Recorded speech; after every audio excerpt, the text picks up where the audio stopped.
En los tiempos antiguos, cuando Israel era gobernado por jueces, el pueblo vivía un periodo lleno de turbulencias, tanto espirituales como sociales.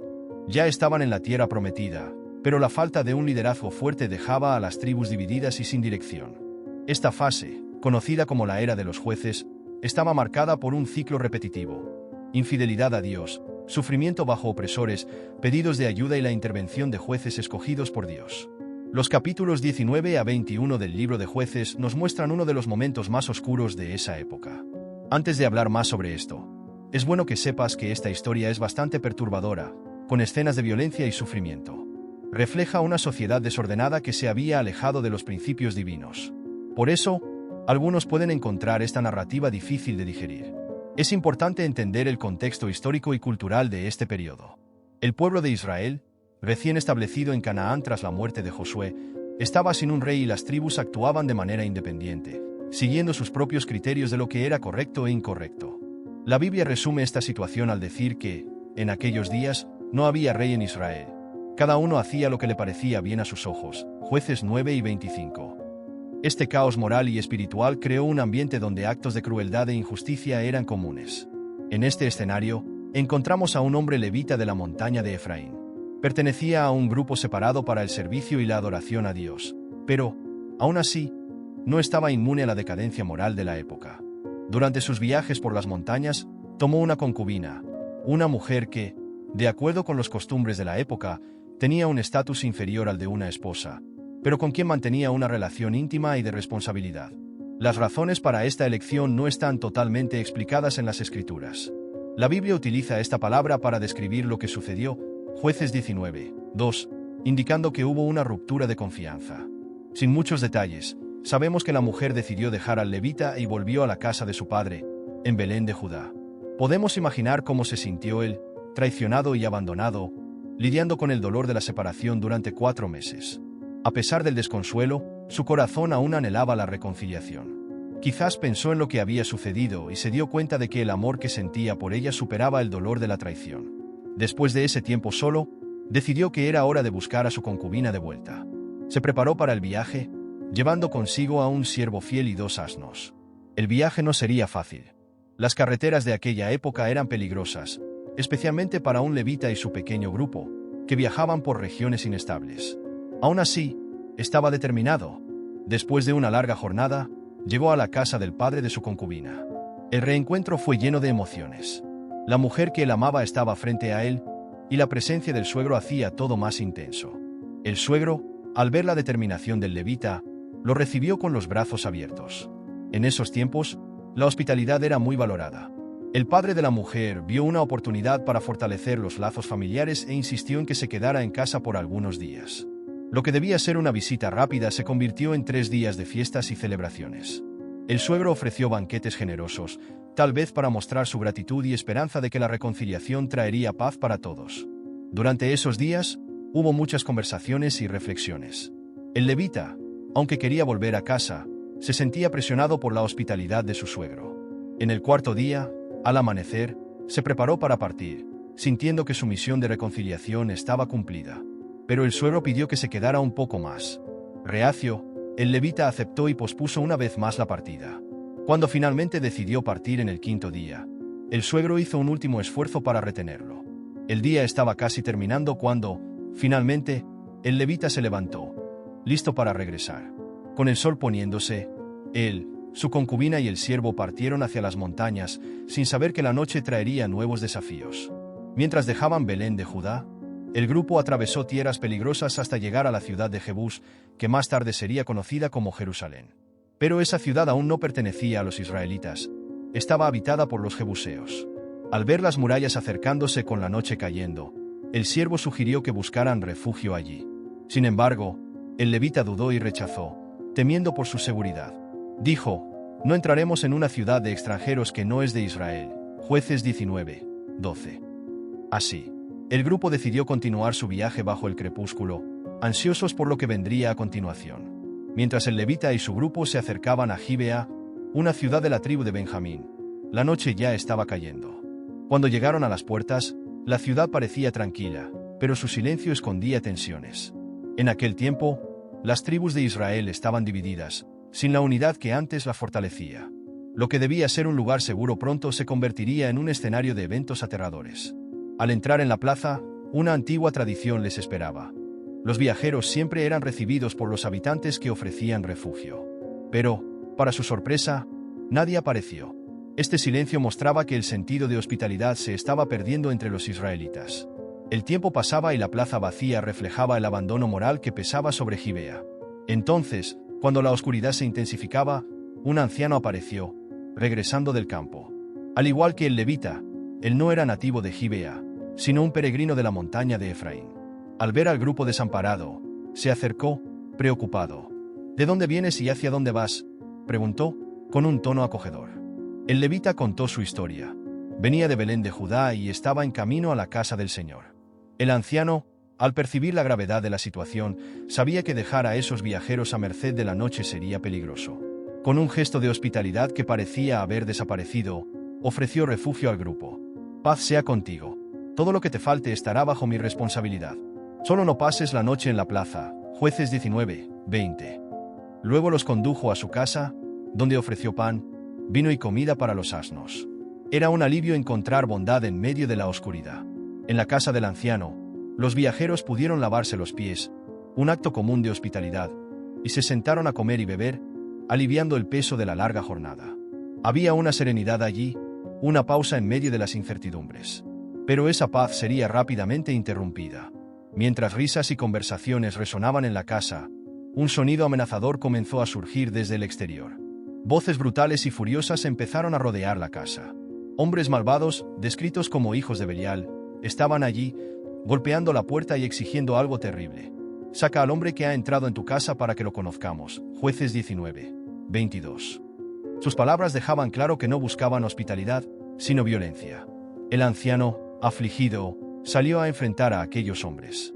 Sabía que la santidad de la hospitalidad estaba siendo irrespetada. «No hagáis tal mal, hermanos míos», imploró, tratando de apelar a su humanidad. El anciano sabía que los hombres de Gibea, movidos por maldad, estaban a punto de cometer un crimen terrible contra el levita que se hospedaba en su casa. Desesperado, hizo una oferta inimaginable. Ofreció a su propia hija y a la concubina del levita para calmar la furia de los hombres. «Aquí está mi hija virgen y la concubina de él», dijo. «Hagan lo que quieran con ellas, pero no cometan esta locura contra mi huésped». Jueces 19, 24. La cultura de la época valoraba mucho la hospitalidad y la protección de los visitantes, hasta el punto de que el anciano tomara una decisión tan drástica para salvar la vida del levita. Pero lo que sucedió a continuación selló el destino de la ciudad de Gibea y impactó a toda la nación de Israel. La tensión dentro de la casa era insoportable. Los hombres perversos de Gibea no prestaron atención a los apelos de compasión. Sin dudarlo, se llevaron a la concubina del levita. Lo que ella sufrió esa noche fue indescriptible. Los abusos duraron hasta el amanecer, y la ciudad de Gibea fue escenario de una atrocidad que hirió profundamente el corazón de Israel. Al amanecer, la mujer, exhausta y herida, logró llegar hasta la puerta de la casa donde estaba su marido. Allí, cayó, y cuando el levita salió por la mañana para continuar su camino, la encontró caída en la entrada, sin vida. Entonces dijo: «Levántate, vamos», pero no hubo respuesta. Ante la tragedia, levantó el cuerpo de la mujer, lo colocó sobre el asno y partió en silencio hacia casa. El dolor y el silencio marcaron el camino de regreso a las montañas de Efraín. Al llegar, tomado por una mezcla de indignación y deseo de justicia, el levita hizo algo extremo. Dividió el cuerpo de la concubina en 12 partes y las envió a las tribus de Israel.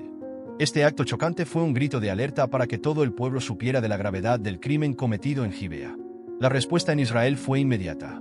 Todos se unieron en shock, diciendo: «Nunca hemos visto algo así.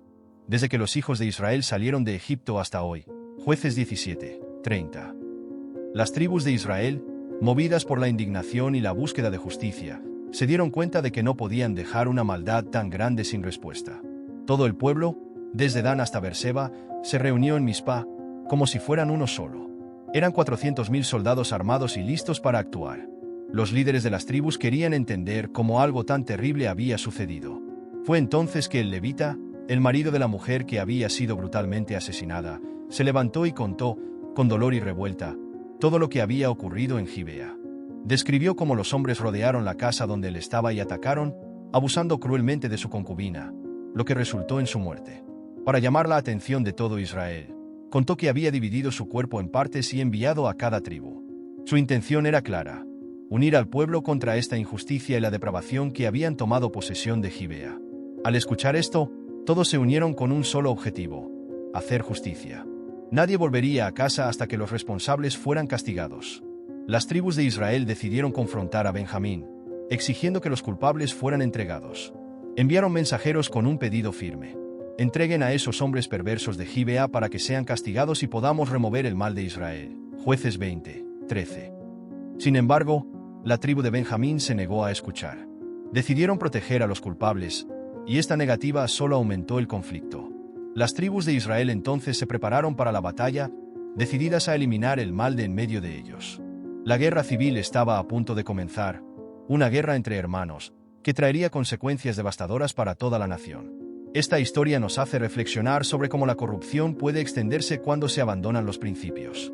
La falta de liderazgo y de justicia llevó a Israel a un punto crítico, donde la violencia solo generó más violencia, y el clamor por justicia se transformó en un grito de guerra. La tensión entre las tribus había llegado al límite, y Benjamín, al proteger a los culpables, solo profundizó el conflicto que estaba por venir. Los benjamitas, en lugar de entregar a los culpables, decidieron prepararse para el enfrentamiento, movilizando un ejército de 26.000 hombres. Entre ellos, había 700 guerreros de Gibea, famosos por su increíble habilidad en el uso de la honda. Eran tan precisos que podían acertar una piedra con perfección, sin jamás errar el blanco. Aunque eran menos en número en comparación con los 400.000 soldados de Israel, los benjamitas contaban con una fuerza de combate impresionante. Eran conocidos por su destreza y estrategia, y su ubicación en las colinas les daba una ventaja táctica importante. La situación estaba cada vez más tensa. Las tribus de Israel, al darse cuenta de cuán serio se volvería el conflicto, buscaron la orientación de Dios en Betel. No querían enfrentar a sus hermanos sin antes pedir una dirección divina. Preguntaron: ¿quién debe ser el primero en luchar contra los benjamitas? La respuesta de Dios fue clara: Judá irá primero. Jueces 20:18. Con esta orientación, Israel se preparó para la batalla, confiando en que el Señor estaba con ellos. El escenario estaba listo, y las tribus de Israel acamparon cerca de Gibea, listas para el enfrentamiento. El primer día de lucha, sin embargo, fue una dolorosa sorpresa. Los benjamitas, luchando con una ferocidad impresionante, derrotaron a las fuerzas de Israel de manera aplastante, matando a 22.000 hombres. Su estrategia defensiva y la ventaja de las colinas fueron cruciales para esta victoria. A pesar de su gran número de soldados, Israel sufrió una derrota inesperada y devastadora. A pesar de esta primera derrota, los israelitas, desanimados pero no vencidos, no se rindieron. Después de la dura derrota, Israel reorganizó sus fuerzas y, entre lágrimas, se volvieron hacia Dios, buscando una respuesta. Preguntaron si debían continuar luchando contra sus propios hermanos, la tribu de Benjamín. ¿Debemos luchar de nuevo o detenernos? Jueces 20:23. La respuesta de Dios fue clara: suban contra ellos. Con esa orientación, Israel se preparó para el segundo día de batalla. Sin embargo, para el asombro de todos, la tragedia se repitió. Los benjamitas, con una estrategia y habilidad impresionantes, vencieron nuevamente, matando a 18.000 hombres más. El desespero se apoderó de las tribus. ¿Cómo podría el pueblo de Dios, luchando por la justicia, sufrir derrotas tan pesadas? El dolor por las vidas perdidas y la frustración por la repetición de la derrota pesaban sobre ellos. Todos se preguntaban: ¿estaba Dios probando su fe? ¿O había algo que aún no habían hecho de la manera correcta? En el tercer día, el clima era de gran expectativa y miedo. Israel, ahora en total humildad, lloraba ante Dios. Ayunaron y ofrecieron sacrificios, buscando orientación y ayuda. El arca de la alianza, símbolo de la presencia de Dios entre el pueblo, estaba con ellos.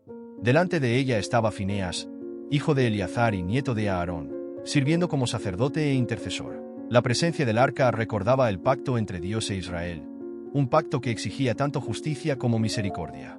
En medio de las lágrimas y oraciones, hicieron la misma pregunta angustiante: ¿debemos continuar luchando contra los hijos de Benjamín, nuestros hermanos, o detenernos?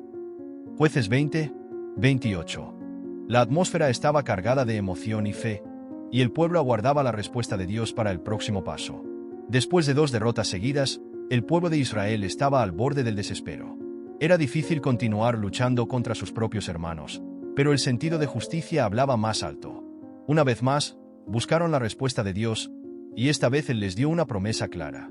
Suban, porque mañana entregaré a los hijos de Benjamín en tus manos. Con esta garantía, Israel se preparó para el tercer día de batalla. Pero ahora sabían que la fuerza bruta no sería suficiente. Las derrotas anteriores les enseñaron que necesitarían más que solo valentía. Entonces, elaboraron una nueva estrategia, confiando tanto en la promesa de Dios como en la inteligencia militar. Cuando llegó el tercer día, los israelitas avanzaron nuevamente hacia las colinas de Gibea, donde habían ocurrido las batallas anteriores. Al otro lado, los benjamitas, confiados tras sus dos victorias, marcharon con la misma osadía de antes, creyendo que la victoria sería nuevamente suya. Para ellos, los israelitas no eran más que un enemigo ya derrotado. Sin embargo, esta vez, los israelitas utilizaron una táctica diferente. Fingieron retroceder, dando a los benjamitas la impresión de que estaban huyendo una vez más, como en los días anteriores. Orgullosos y convencidos de una victoria más, los guerreros de Benjamín salieron de Gibea para perseguirlos, dejando la seguridad de las colinas y avanzando por las carreteras que llevaban a Betel. Pero mientras los benjamitas perseguían lo que parecía ser un ejército en fuga, algo se preparaba en las sombras. En las colinas, 10.000 soldados de élite de Israel estaban escondidos, listos para atacar en el momento adecuado. Y cuando los benjamitas se alejaron lo suficiente de Gibea, la trampa fue puesta en acción.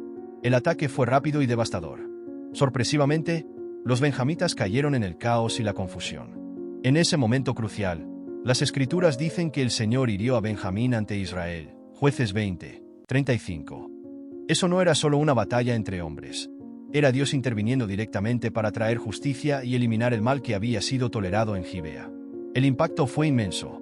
Más de 25.000 benjamitas fueron muertos en aquel día. Una pérdida aplastante para la tribu. Aquellos guerreros, que antes luchaban con tanta confianza, ahora estaban acorralados, sin ruta de fuga y sin esperanza. La victoria de Israel estaba garantizada, y el mal que había causado tanto sufrimiento finalmente comenzó a ser purgado. Los hijos de Israel, llenos de un feroz deseo de justicia, avanzaron con todo contra Gibea, la ciudad que había protegido a los hombres que cometieron el terrible crimen. Rodeada por el ejército israelita, Gibea fue consumida por el caos.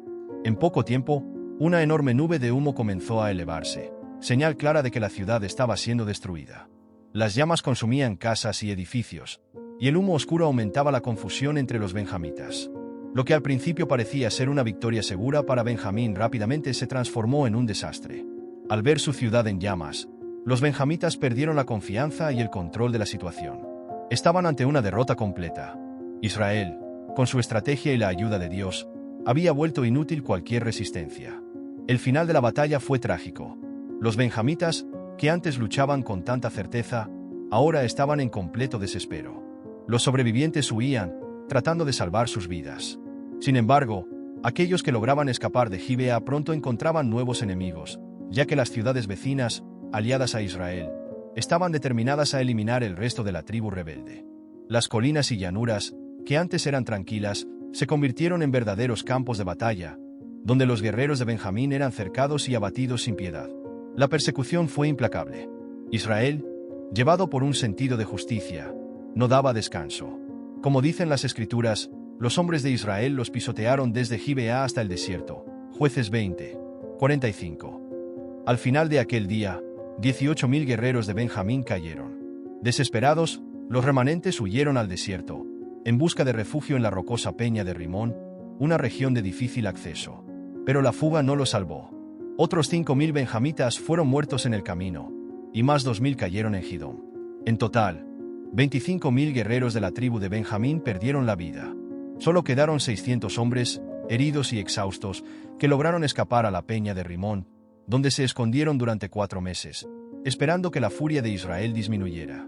Esos 600 eran los últimos sobrevivientes de una tribu que parecía estar al borde de la extinción.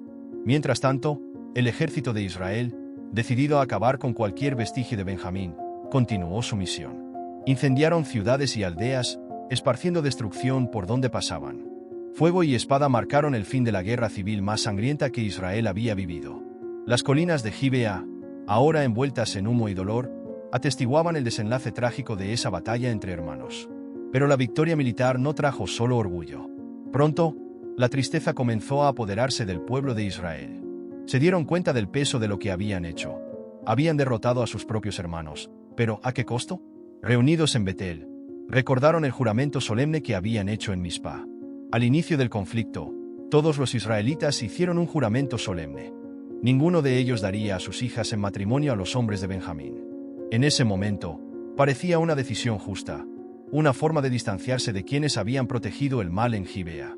Pero ahora, con solo 600 hombres sobrevivientes de la tribu de Benjamín y prácticamente sin mujeres, la extinción de la tribu parecía inevitable. Este hecho comenzó a pesar profundamente sobre el pueblo de Israel. Israel tenía 12 tribus, y perder una de ellas sería una pérdida irreparable para toda la nación. Nadie quería eso. El deseo de justicia, que antes parecía tan correcto, ahora se transformaba en un problema doloroso. Los líderes y el pueblo clamaron a Dios: Señor, ¿por qué ha sucedido esto? Ahora falta una tribu en Israel. Jueces 21, 3. Sentían el peso de la destrucción que sus propias manos habían causado. La idea de perder una tribu entera era insoportable. Al día siguiente, en busca de reconciliación y orientación, los israelitas levantaron un altar al Señor. Ofrecieron sacrificios, pidiendo perdón y misericordia. Pero la tristeza aún estaba presente. Habían prometido no dar a sus hijas a los benjamitas, y esa promesa parecía imposible de romper. La tribu de Benjamín estaba al borde de la extinción. Fue entonces que los líderes de Israel notaron algo. La ciudad de Jabes Gilead no había participado del juramento en Mizpa. Ninguno de sus habitantes había estado presente cuando las tribus hicieron la alianza contra Benjamín. Este detalle inesperado abrió una oportunidad. La solución, sin embargo, fue drástica y violenta. Israel envió a 12.000 guerreros a Jabes Gilead con la misión de destruir la ciudad, matando a todos los hombres y mujeres que no fueran vírgenes. Las jóvenes que sobrevivieran serían entregadas a los hombres de Benjamín como esposas. Este acto extremo reveló la profundidad de la crisis moral en que Israel se encontraba. Los 12.000 guerreros invadieron Jabes Gilead, exterminaron a la población masculina y llevaron a 400 jóvenes vírgenes para los hombres de Benjamín. Pero, aún así, el problema no fue totalmente resuelto. Había 600 hombres de Benjamín, y las 400 mujeres no eran suficientes para repoblar la tribu. Determinado a evitar la extinción de Benjamín, el pueblo de Israel buscó una nueva solución.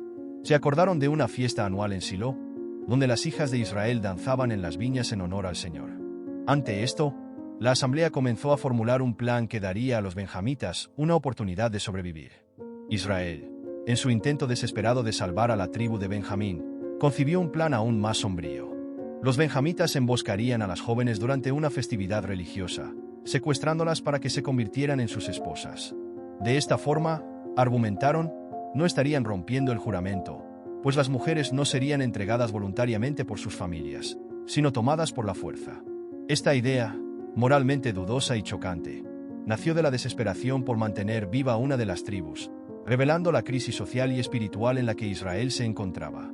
El hecho de capturar esposas durante una fiesta sagrada expuso cuánto los principios de justicia y compasión habían sido olvidados. Aún así, los ancianos aceptaron esta solución, motivados por el miedo a perder una tribu entera. Cuando llegó el día de la fiesta, las hijas de Israel danzaban alegremente en las viñas de Silo, celebrando al Señor, sin saber del plan que había sido urdido en su contra. En las sombras, los benjamitas esperaban. Cuando el momento llegó, salieron de sus escondites, secuestraron a las jóvenes y las llevaron para ser sus esposas. La historia que comenzó con violencia en Gibea terminó de la misma forma, con más violencia y abuso. Con sus nuevas esposas, los benjamitas regresaron a sus tierras, reconstruyeron las ciudades que habían sido destruidas y comenzaron a reerguir la tribu. Sin embargo, el precio pagado para preservar a Benjamín fue altísimo, y el impacto de estas decisiones se haría sentir por generaciones. El libro de Jueces cierra esta narrativa con una frase que refleja el caos moral de la época. En aquellos días, no había rey en Israel. Cada uno hacía lo que le parecía correcto a sus propios ojos. Jueces 21, 25. La frase final de Jueces 21, 25 resuena como un triste reflejo del desorden y la decadencia moral en la que Israel había caído. Sin un liderazgo fuerte y justo, la injusticia, la violencia y la impunidad prosperaron. El pueblo, sin rey o una estructura que los guiara, vivía en un caos moral, donde decisiones terribles eran justificadas por el miedo o por la necesidad de sobrevivir. La historia de la tragedia en Gibea, de la guerra contra Benjamín y de la dolorosa solución para repoblar la tribu, muestra hasta dónde puede llegar un pueblo cuando falta liderazgo y valores sólidos. Las mujeres, tratadas como simples mercancías, fueron las mayores víctimas de este desorden, privadas de dignidad y respeto en una sociedad que ya no se preocupaba por la verdadera justicia. La tragedia de Gibea es más que un relato sobre violencia y desobediencia a los mandamientos de Dios. Es un grito por un liderazgo justo. Es un recordatorio de que, sin una autoridad que promueva el bien y la justicia, la nación camina hacia el caos. El pueblo de Israel necesitaba un rey, no solo para gobernar, sino para restaurar el orden, la paz y los valores que habían sido olvidados en aquel tiempo de oscuridad. A pesar de este declive moral, Dios continuaba actuando. Él estaba preparando el camino para un liderazgo que restauraría la justicia y traería unidad al pueblo. Este vacío sería llenado con la llegada de una monarquía, primero con Saúl, y más tarde, de manera aún más significativa, con David, un hombre conforme al corazón de Dios. David traería renovación y esperanza a Israel, y más tarde, la venida de Jesucristo, el Rey de Reyes, sería la respuesta definitiva a la búsqueda de un liderazgo justo y divino. La intervención de Dios no solo restauraría el orden en Israel, sino que señalaría algo mucho mayor: el establecimiento de un reino eterno, donde la justicia, el amor y la verdad reinarían para siempre. Incluso cuando los seres humanos fallan, los planes de Dios siguen adelante, trayendo redención, sanidad y transformación para las personas e incluso para naciones enteras. La historia de Gibea, por más oscura y perturbadora que sea, nos recuerda algo importante. Dios siempre está actuando, incluso en medio del caos, preparando el camino para algo mayor y más glorioso. Si esta historia te impactó, te hizo reflexionar sobre tu vida y cómo has respondido al llamado de Dios, no dejes pasar esta oportunidad. Aprovecha para conectarte más profundamente con estas poderosas lecciones de la Biblia. Suscríbete al canal, activa las notificaciones y continúa aprendiendo sobre estas historias que pueden transformar. Gracias por quedarte hasta el final. Un fuerte abrazo y que Dios te bendiga rica y poderosamente.